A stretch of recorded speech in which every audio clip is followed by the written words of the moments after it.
Hello, Noose Little Podcast listeners. Allow me a moment to promote our new official Noose Little Theater merchandise.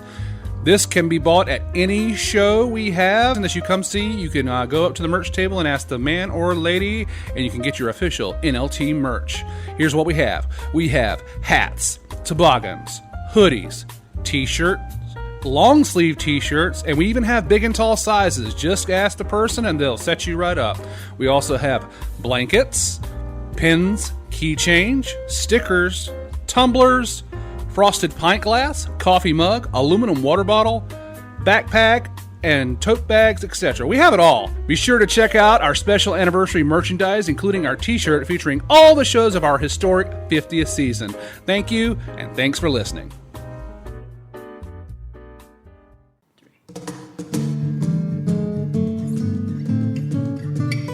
Hello, and welcome to Noose Little Podcast. This is an audio presentation featuring the backstage antics and stories from your favorite log cabin located on the banks of the Noose River in Smithfield, North Carolina. Please help us celebrate our 51st season and purchase tickets on our website, www.nooselittletheater.org. Don't forget to like and subscribe on the various podcast platforms such as Apple Podcasts, Spotify, and YouTube. Now please, enjoy the show.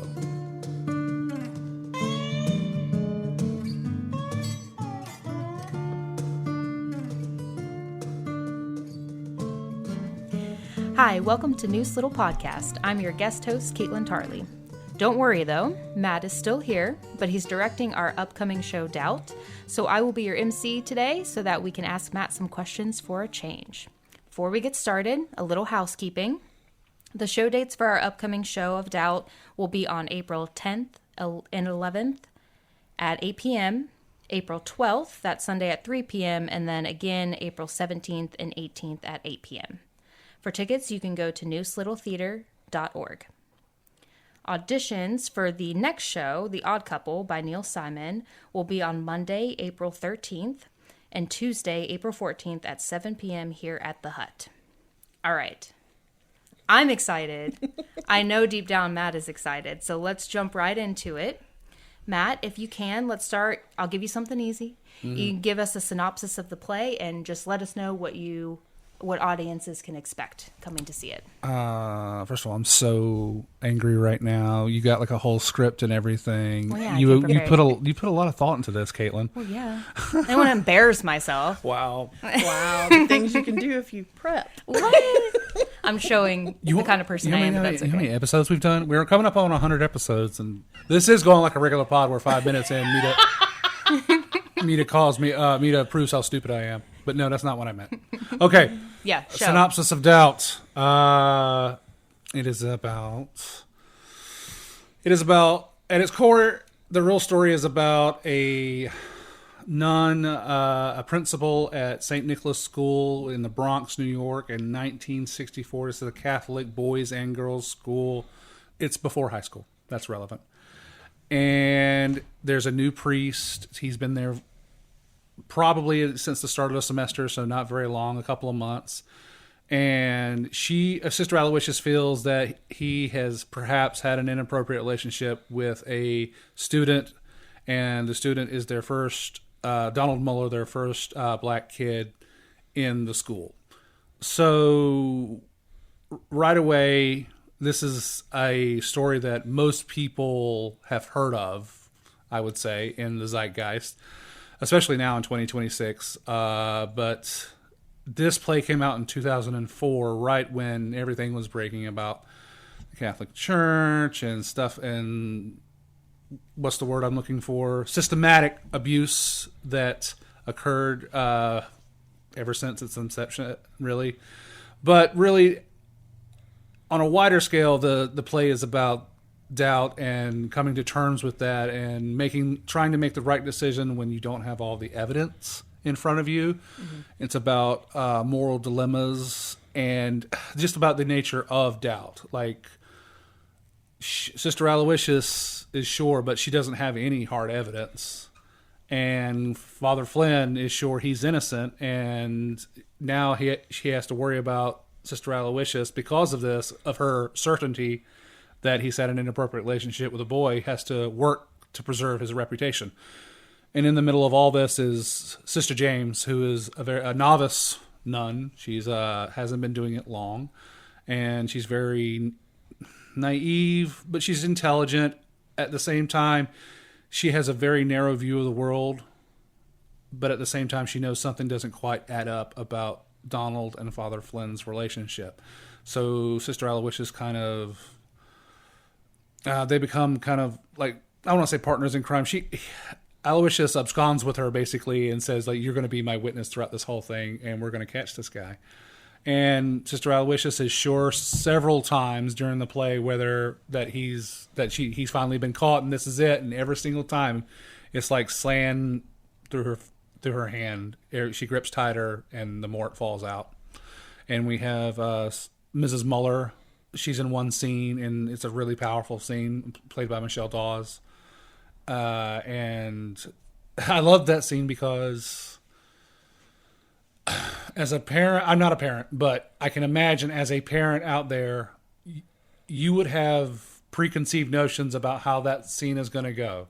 This principal at this school is about to tell me that one of the teachers, because Father Flynn does teach the boys, and he's really above a teacher. You know, the priest has a very high stature in the society back then. In the Bronx in 1964, you betcha. Priests are very much respected, and the people you go to for dilemmas and the people you go to for advice, you know, if they come over to your house after Sunday service, that's a huge deal. You know, that's a huge deal for that family. So he thinks, as a parent, you might think like, man, if that principal told me that, this is what would happen and this is what would happen. But I guarantee you don't see how the Mrs. Muller scene really shakes out. So that's a long answer, but yeah. Well, that's okay, because, you know, it's heavy topics. There's a lot of complexity and a lot of stuff to unpack with that. So I do think that it's something that, if you're not familiar with the show, that you might want to be prepared for, or maybe not. I mean, maybe you like walking into something in complete darkness. The problem is everybody's like, because we have preconceived notions because of the news and all that sort of stuff. The thing is, there's no evidence that he's done anything wrong. And so it comes down to how vehemently can you deny something if you're innocent? You know what I mean? It's like you've got someone on one side who sees something, and you've got the other person going, but there's nothing there. There's a weird gray line in the middle that if I'm innocent of something, how many times can I say I'm innocent before it looks like I'm overcompensating? Yeah. Mm-hmm. And that still happens a lot, you know, today, if you legally, from a legal standpoint, if you don't have the evidence to support. And I imagine back then, even less means of collecting evidence. And the court of public opinion. Mm-hmm. I mean, even though perception is reality. Yep. Right. Especially in this day and time, it's like somebody says, oh, well, so-and-so did or beats their kid. Well, there's no bruises, there's nothing. But you get the right people talking about it, and boom, you're a child abuser. You know what I'm saying? It's like, right. That's where the doubt comes in. It's like, how much certainty can you have in everyday life, kind of a thing. Right. So. Yeah, and it's a fine line for the actors to play. It really is, especially for Randy, Randall Lawrence Hurt, who plays Father Flynn. Because it's really easy to come across as slimy. No, it is. It is so hard. Especially. And I love Randy, but he does slimy well.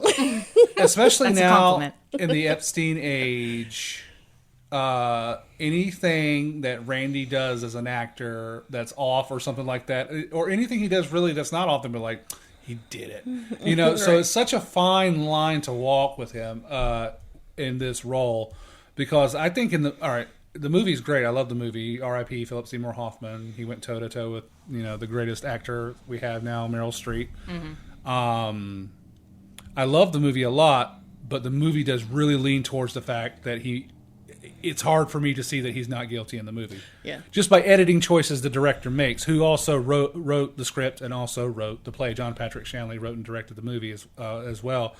So just by the editing choices he makes, when he cut to this person when that person said that, I'm just like, well, all right, what am I supposed to get from this? He has to, there's something there. And so, yeah, but the play is more 50-50, I think. Mm-hmm. And it's so hard. And because I played Father Flynn before. I played Father Flynn in Goldsboro at CST about 4 or 5 years ago. And it is so difficult as an actor to not chew the scenery as the character and not go for it. Like, he goes like, I love this child. Like, how could you do this to me? That boy needed a friend. You know, you really want to lean into the acting of it, but you got to pull back so much to make it seem, because you don't want to seem guilty. Yeah. Yeah. So for you, that would be the goal, is to remain as ambiguous. No, I'm not judging. My job is not to judge these characters. It's to it's to interpret the play the words that John Patrick Shanley so carefully wrote down, and he leaves breadcrumbs, but they're just enough breadcrumbs. So I'd say more than any other play I've done, we've talked about like the backgrounds of the characters. Why would they do this? Like, I'm sitting here talking to an actor about, well, would she use this type of pen, or would she use it? Would she use that type of watch? No, that watch is too garish. So we really get down to like the nitty gritty. Like everything on stage is suggested by what the characters would do, and it's really fun. It's really fascinating. It also helps that I have 4 great actors who are 95% off book, and when you're off book, that's where the fun can start. You can start digging deep into the characters, which is what we've done, and which is what these characters deserve in this play. Yeah, absolutely. Well, let's transition a little bit then into how you feel as though you've gone about directing the show. So, like, let's share with the audience your directing style. How would you describe it? I come from it from an actor's point of view. I know how to talk to actors. I relate to them for the most part. I always, up until a couple of plays ago, I had most of my blocking beforehand. And I do now if it's a key scene, like, you know, like the gunfight in Liberty Valance or something like that. But other than that, especially on this one, I didn't have any blocking written down as far as as 90% of the play. And I really wanted to talk about it because we've talked through it. We really do. That's why you have to have actors that you trust, have actors that trust you back. I call the cast in this play in particular, they're my co-directors. They really are. They are my 4 co-directors. If they have a suggestion for blocking, I will listen to it. Not because they're experienced, but because they have such a deep connection to the characters. And they are very experienced, don't get me wrong, but they have such a deep connection to the characters that by now they might know them better than me. And I want to trust their judgment on that. Now, I might disagree with them. Right. But I definitely... So it's been a very fluid process, so you can say my directing style's evolved over time. Okay, so this wouldn't be the case for every play, but it no. just kind of depends. If it was like a farce or a comedic something, you'd have to have something mapped out beforehand. Okay. But with this, I kind of wanted it to be more organic and spur of the moment. So I didn't want to... When you, in my opinion, and take that for what it's worth, if you really plan it out too much beforehand, it could become theater by, what's it called? Painting by numbers? Mm-hmm. It becomes theater by numbers. It's like, it just becomes a little dead. It's just, if we have everything in place before we go, everything just becomes a little static, and there's no room for creativity. So I like to have a little bit of half and half, but especially on this one, more the other way. It's just like, let's figure it out on our own. Let's walk through the scene. You know, what do you think if she moves here? Would she do that at this moment? No, I like it better on this line. And that's really how it's been on this play. A lot of back and forth. Mm-hmm. Yeah. Well, that's great. If I can also, just to dig a little bit deeper, because this is our opportunity to get to know you, Matt, you know? Tell me, or tell our audience, for those who don't know, what got you into directing. To spite Mita. Yeah. Is it? Yeah, no. Probably. Because there's a story there. No, that's not true at all. Because I knew I wanted to be a director even before I walked through the doors of the Hut in 2007. Okay. I've wanted to be a director ever since I knew what a director was. Like more specifically, a movie director. Okay. I applied for film school right out of high school. Didn't get in, but and I always wanted to be a filmmaker. I made a documentary in high school, We talked about it briefly on one of our last podcasts with Robert. He helped me make it.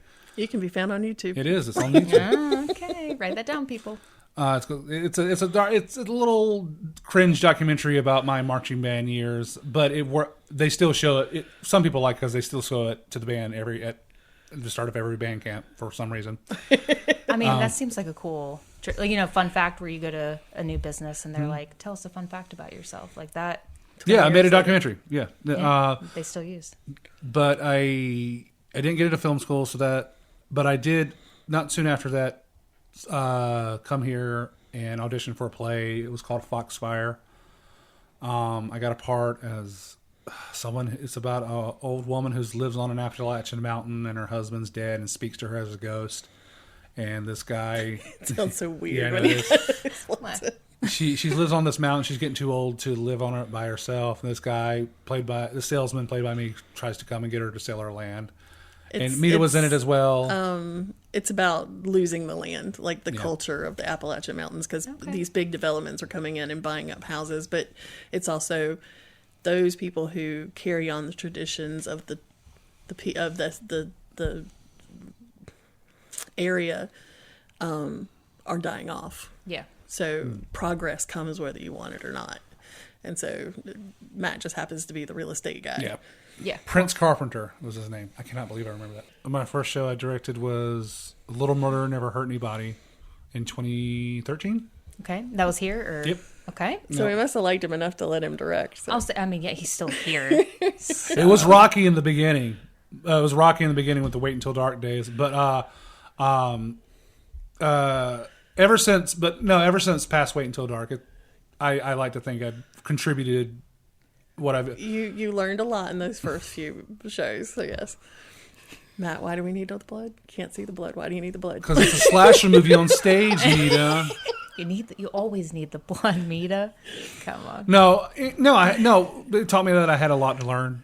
And no, it's fine. No, and trust me, when I started out too, it's the same way. I mean, everybody you trial by fire pretty much when you start stuff. So ever since I came along, I was like, I knew I wanted to be a director. I was just like Tony.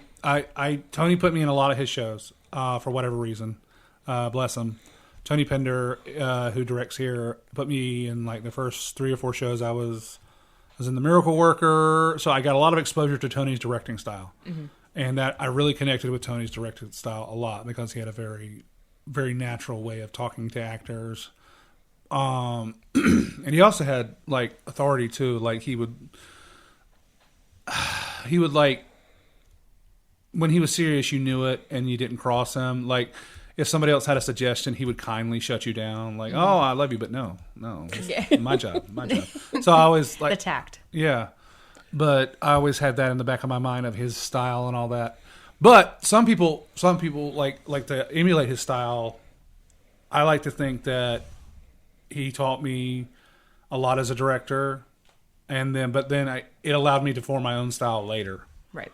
So I kind of like borrowed instead of emulated his whole thing. See what works, see what doesn't work, make it your own. I think that's the point, right? Is to eventually find your own voice. He definitely taught me how to talk to actors and bring a performance out of somebody. Yeah.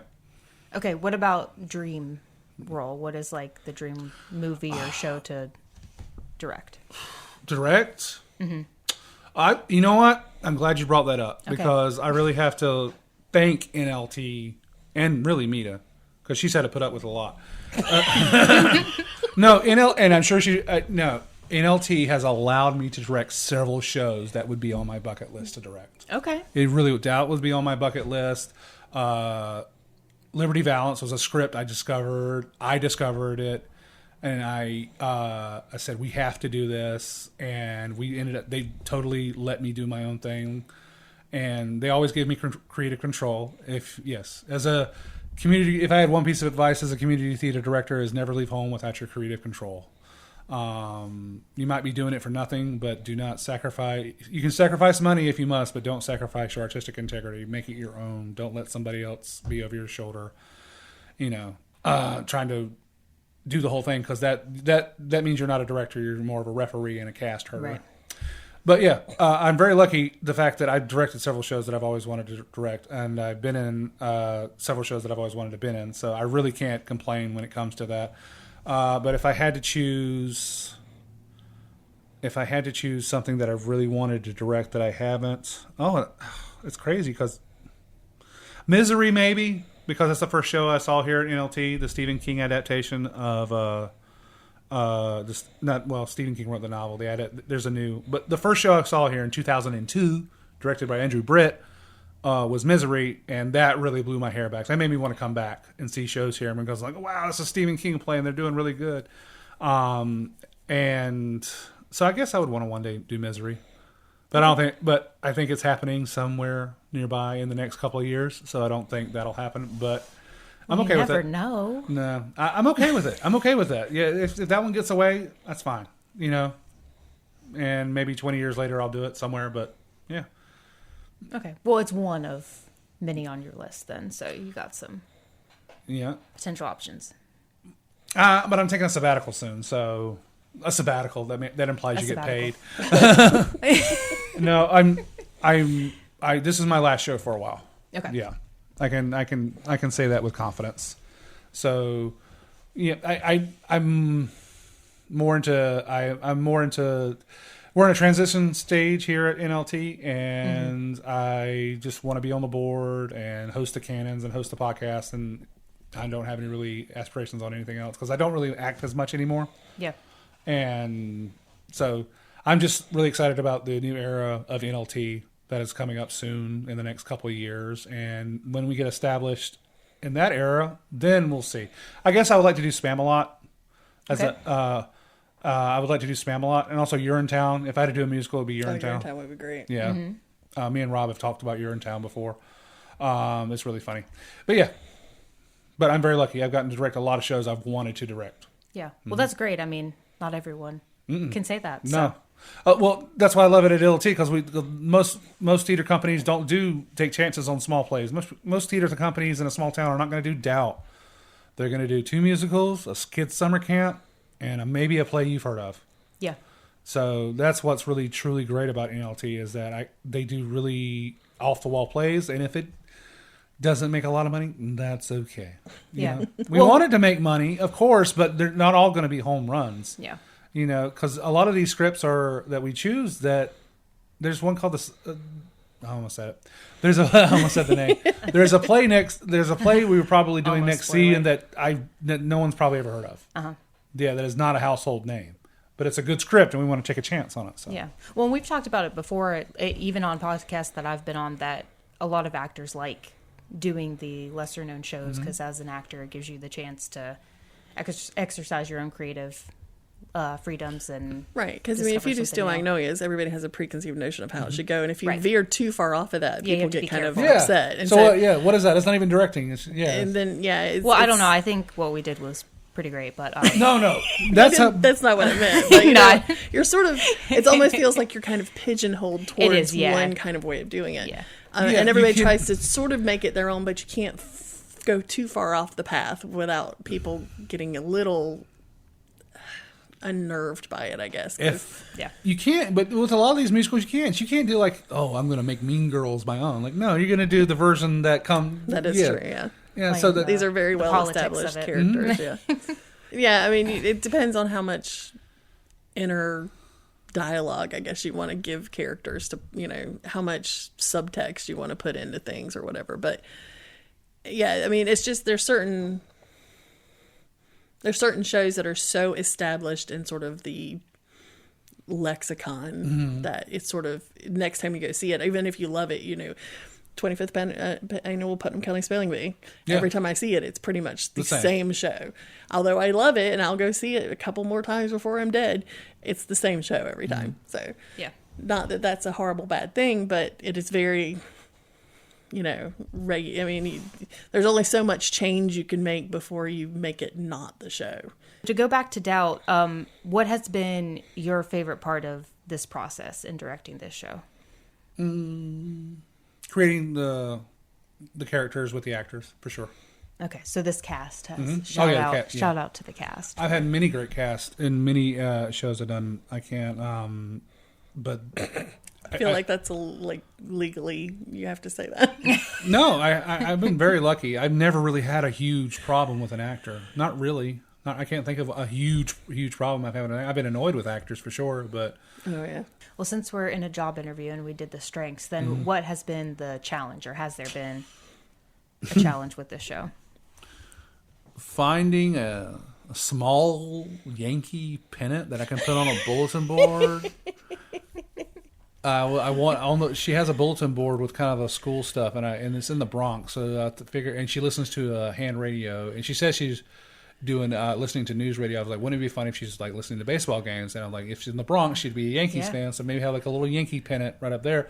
And Mita handed me one that was like 2 feet long, and I'm just like, I'll say I have the pendant, but it's also large. Yeah. a Yankee pennant? Yeah. Why? Yeah. My father was a Yankees fan. Okay, so cool. It was passed. It was inherited.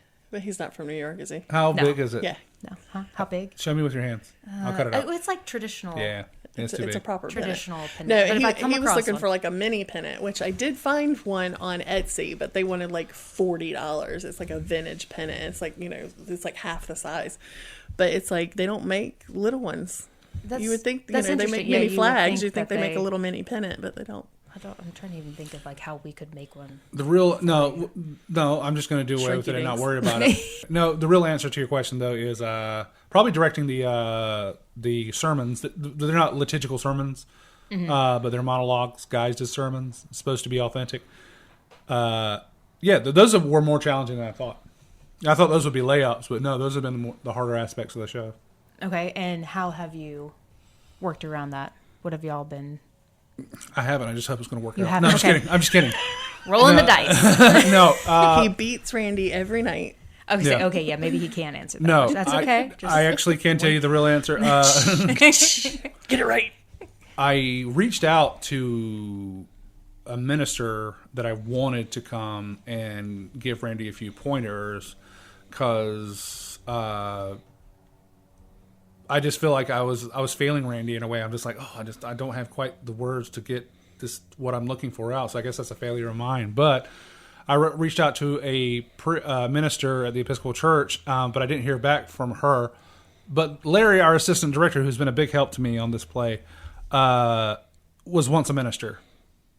So I had forgotten that when I emailed the initial person that didn't email back. So he's actually been very helpful in that. So that was the fix. Usually the assistant director position is what you make it in community theater. Most places I've been, it's just like if you're the assistant director, the director will probably give you a job. You'll probably be going over lines, but there's really no set thing you're supposed to do. So one thing I asked Larry to do was go over some lines with another cast member and help me out with the minister notes that I give Randy. And we've got to a happy medium. I'm happy with it. So the perfect casting was Larry, is what you're telling me. Yeah.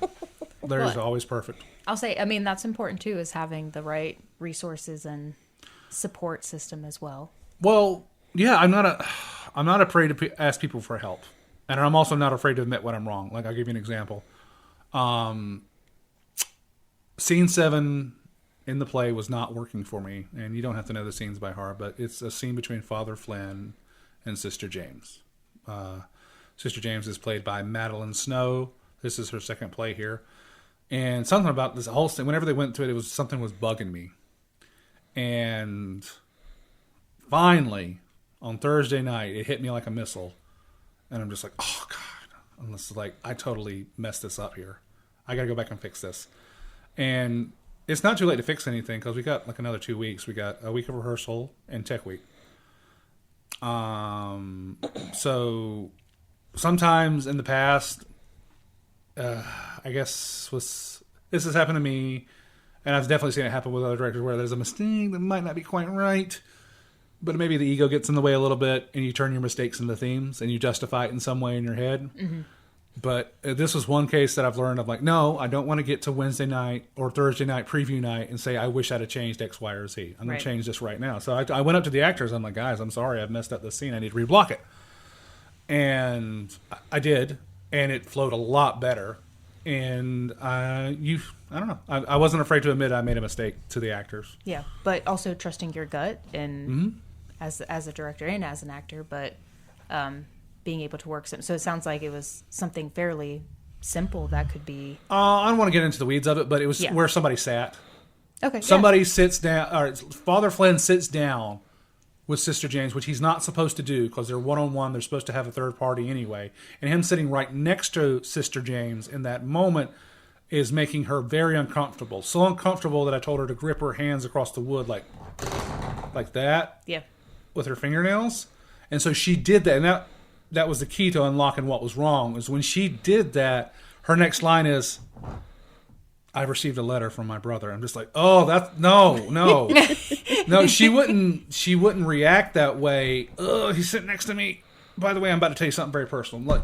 No, he can't sit there at all. He can sit there at the very end, but he can't sit there. So I just had to bring in a second bench. Yeah, but it shows that the small details can make a big difference. So even going over this, I would not have gotten. I don't know if I don't know. Maybe I would have. Too late, but I wouldn't have gotten there unless I told her to do the fingernail thing. That's what unlocked it for me. And now she's not doing the fingernail because he's not sitting next to her in that moment.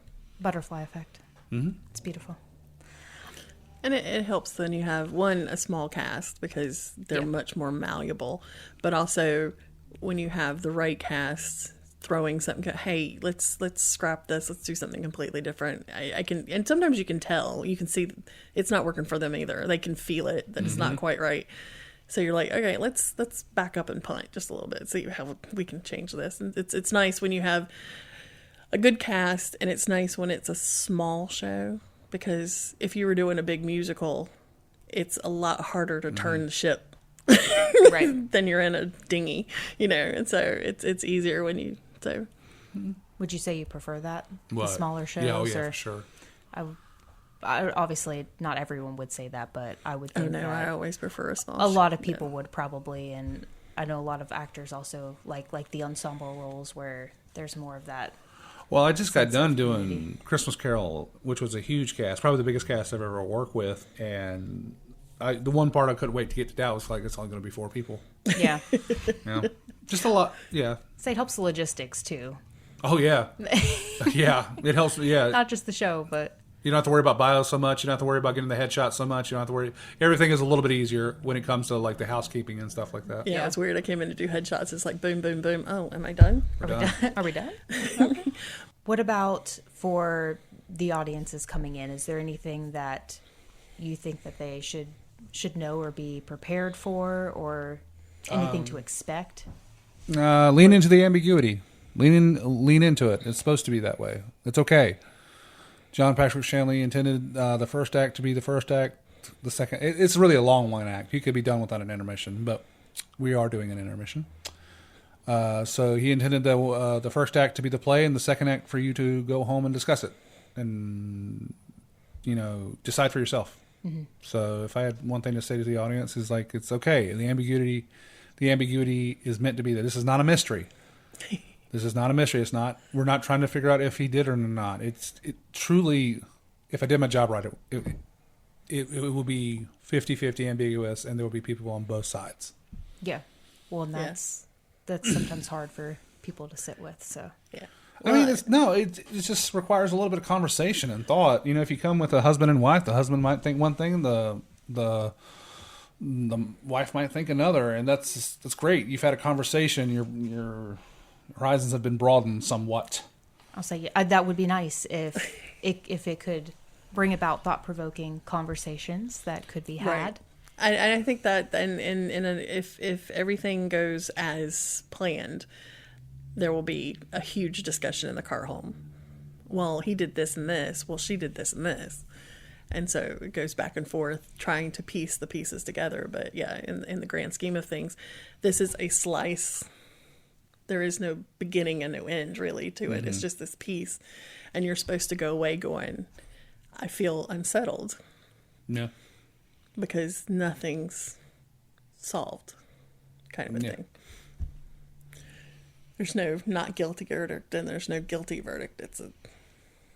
And there's several times in the play where you think that moment is coming, and it misdirects you at the very end. It's really brilliant that way. So yeah, but it's not a mystery. So don't come in expecting closure. Not a Agatha Christie or Hitchcock or It's anything like that. the unsolved cases. You already know that it's not solved, so Right. don't be expecting a solution.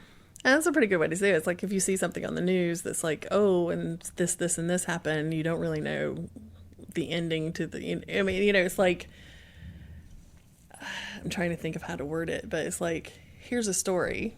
We don't know what the outcome is to it, but everybody thinks they know what the outcome is to it. Yeah. Preconceived notions. Yeah. A lot of people will think they know how this play is going to go, but I promise you, you're wrong. If this is a new experience for you and this is you seeing it for the first time, the scene will start and you'll be like, oh, this is where they're going, but I promise you, they're going to, no, at the very end, they're going to pull that rug out from under you. Yeah. Well, In theory. I'll say, yeah, I'm excited. I've never seen it on stage, so I'm excited, and I will give you my full feedback. Oh, please do. Off record, if I you won't want. know. No, I want feedback. Yeah, I want people. I even thought about. I'm not going to do this, but I thought like put like a little message box out there. You know, like did he do it? Did he not do it? And put what you thought. I'll of say it. if you got helpful feedback, then that would be one thing, but you could, Right. You never know what you're going to get in those kind of situations. And I would say also to the audience, don't be afraid that it's about religion. Don't be afraid. I know some people going into it might have reservations because there's a cross on the poster and it has the word doubt, but that's really It's not really the backdrop. Yeah. It's not about religion really at all. It's just that happens to be the canvas that it's painted on. But it can, like we've talked about, it can be applied to anything that goes on in the world right now. people are people. Sister Aloysius would still be who she is without being a nun. I think she is who she is from, her. You think? Yeah, because the fact that she's a nun just sort of solidifies this, but she's such a person who needs clear rules and regulations. Right. She's very much a very strict, follow the path kind of a person. And then this priest comes in who is much more, hey, let's be buddies. You know, I know Right. you guys have it hard. You're teenagers in the high school, or you're coming into puberty. You're in the big city.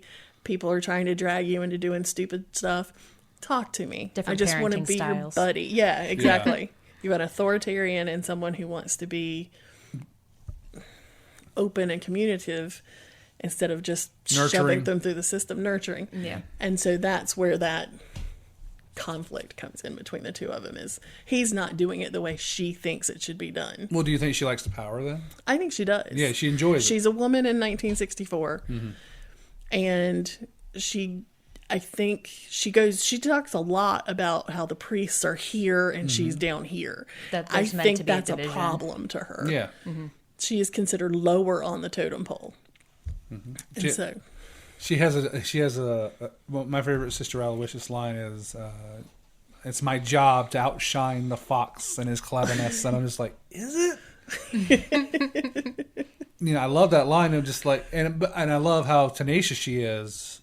But at the end, it's just like, she could be wrong, and she has definitely ruined some lives to get here. And I think that's why she's basically, when you're a hammer, the whole world looks like a nail. Yeah. Kind of a thing. She's just brute force all the way through. She takes in no accountability of what, like, shrapnel she's throwing in the mix. Well, I think that's kind of bred into roles of leadership too, especially for women. Like, you have to be cutthroat or you're not going to get anywhere. I mean, she's got, and you kind of look at it and go, she had a lot of stuff thrown at her though before she became a nun. Mm-hmm. So she's developed this personality pretty much because of certain things that have happened to her growing up, And so anytime that the characters mention their personal lives, those are definite breadcrumbs that John Patrick Shanley has left behind. Anytime, because Father Flynn never really discusses his personal life. He never really discusses his past at all, other than the fact that he was at a school previously. But whenever Sister Aloysius briefly talks about her husband, like, that's like a huge window into who she is. Mm-hmm. She has like one line about it. I'm just like, but it's so important. It's just like, that's shaped who she is. This is why she's just, carved out of granite. And Sister James like, oh, my brother is sick. I'm like, okay, what does that imply? Okay, your brother is sick. It sounds like this is not the first time he's been sick. sounds like a chronic illness. Sounds like you've probably taken care of him before. And she's very close with her family. Very close with her family. And also, she's a nun right out of high school. She says she in her dialogue, she implies that she's never had like a boyfriend. She is a virgin. So she has a very, very narrow view of what life is. And when every step with Sister Aloysius is opening her eyes, good and bad. In the opening scene, she can't fathom that a boy would ever harm himself to get out of class or cause himself to have a nosebleed to get out of class. That's an anathema to her. It's like, she's what? kind, she's empathetic, and that to Sister Aloysius is a weakness. So weak. How dare you? I want to see. Aloysius wants the kids to be afraid of Sister James. And Sister James doesn't want that at all. Well, and it's weird because it's like she seems to think. I know this is now a case study of the show. I know, but it always turns that way. Yeah. It always happens that way. But however you do it, you're always going to talk about the character's motivations. Right. It's like emotion and kindness are considered. I don't know, Sister. I had it in my head, now I can't. Lost it, but Sister Aloysius sees the fact that if you harden yourself and always see the worst in any situation, that protects you from a better to be feared than loved. Right, exactly. It's like she's good at her job because she takes nothing off of anybody, but the problem is how much are you losing in your life by being that person? Is there anything else that you want to say about the show or about yourself, or no? I mean, we haven't covered. I know there's a lot. I know at least the three of us could sit here and probably talk about anything and everything forever. But we at least me and Mita, we both have ADHD, so we can we can veer off into any type of subject, which has kind of shaped the podcast as we go forward. That's what people like. I hope so. I'm speaking for the people. I hope people like it. I hope people give it a. I hope people give it a shot. I hope. I hope they leave the hut with something to talk about. I do. And I like that you mentioned like the heavier topics are not the focal point. So like not to be afraid of that. No, that yes. the lesson is the in between and. Yeah. Yes. Father Flynn may or may not have had an inappropriate relationship, but that's never shown or it's all intimate. It's all implied, and yeah. The movie's PG-13, people. It's okay. And amazingly, there's no language. None. There's nothing. We get there in and it's like I know we talk about how it's not for all audiences, but it's not for all audiences just because it's such heavy material, not because it's inappropriate material. Right. It's like a viewer discretion. Yeah, it's message. Just it will make you think about some things, and those things are not pleasant. And so, but it's important. It's important to talk about those things, and I think it's going to make people. If we do our job and they do their job, which I've watched, and they're pretty much almost there. I have no doubts that they've done a great job. But if the job is done correctly, people will walk out a little bit changed. Looking at their own life and the concepts of how steadfastly do I hold on to certain things that don't make sense. Mm-hmm. Leaving change. That's a beautiful way to end it, isn't it? All right. Well, thank you all for listening. This has been Kaitlyn Tarley and the Noose Little Podcast, and we hope you enjoyed the show. Thank you for doing this, Kaitlyn. You were very good. Oh. You can never do it again. Oh, okay. And this has been my first and my last time. No, that's not true. Thank you for doing this, Kaitlyn. You did a great job. Yeah. I know you truly did. When Matt's recovering, we'll bring you back, and you can lead it up. Thanks for answering our questions, Matt. My impending hernia surgery. Yeah, which is another reason why I'm not an actor anymore, because I look weird on this stage. Like, what is that thing on his stomach? This has been Noose Little Podcast with Kaitlyn Tarley, and thanks to our producer, Mita Toole. So, whatever. Do we have an out music? Yeah, we do. There'll be out music. I don't remember.